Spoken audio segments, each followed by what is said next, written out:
அண்மை செய்தியை பார்க்கிறோம்.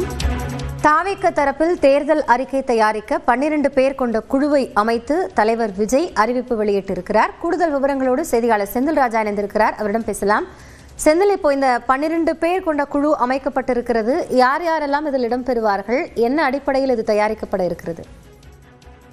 காயத்ரி, தமிழக வெற்றி கழகத்தின் தேர்தல் அறிக்கை தயாரிப்பு குழு உருவாக்கப்படும் என்று இறுதியாக நடைபெற்ற மாவட்ட செயலாளர்கள் கூட்டத்தில் ஒரு தீர்மானம் நிறைவேற்றப்பட்டது. அதற்கான அந்த குழுவில் யார் யார் இருக்க வேண்டும், எந்த அடிப்படையில் தேர்வு செய்ய வேண்டும் என்பது உள்ளிட்ட முழு அதிகாரத்தையும் கட்சியின் தலைவர் விஜய்க்கு கொடுப்பதாக அந்த தீர்மானம் நிறைவேற்றப்பட்டிருந்தது.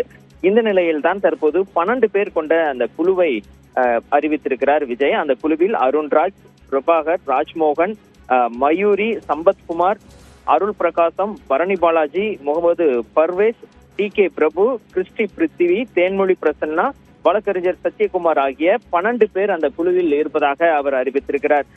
இந்த குழு பார்த்தீங்கன்னா இதற்கான சிறப்பு குழு அமைக்கப்படுகிறது. இந்த குழு தமிழகம் முழுவதும் பொதுமக்கள், சிறு குறு தொழில் அமைப்புகள், தொழிலாளர் அமைப்புகள், பொருளாதார மற்றும் தொழில் வல்லுநர்கள், வர்த்தக சபை, பல்வேறு ஊழியர்கள் சங்கம், விவசாய சங்கம், கல்வியாளர்கள், மருத்துவர்கள், செவிலியர்கள், மகளிர் அமைப்புகள், இளைஞர் அமைப்புகள் உள்ளிட்ட பல்வேறு தரப்பினரின் கருத்துக்களையும் தேவைகளையும் அறிந்து தரவுகளை பெற்றுள்ளது. அவர்களிடம் இருந்து பெறப்படும் தகவல் அடிப்படையில் தமிழ்நாடு மக்களையும் ஒட்டுமொத்த மாநிலத்தையும் வளர்ச்சி பாதையில் கொண்டு செல்லும் வகையில் இந்த தேர்தல் அறிக்கையை தயார் செய்ய உள்ளது என்றும் விஜய் கூறியிருக்கிறார். காயத்ரி,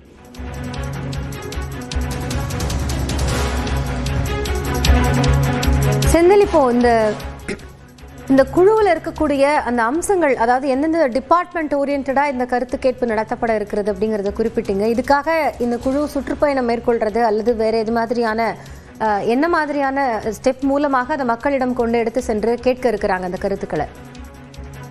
நிஜமா தேர்தல் அறிக்கை என்பது தயாரிக்கும் முன்பது அந்த குழுக்கள் அதுக்காக அமைக்கப்படும் குழுக்கள் பல்வேறு மாவட்டங்களுக்கு சென்று அந்த தேவைகள் மற்றும் மக்களிடம் கருத்து கேட்பது என்பது ஒரு வழக்கமான பாணியாக இருக்கிறது. அந்த அடிப்படையில் தான் இந்த குழுவும் செயல்படும் என்று தெரிகிறது.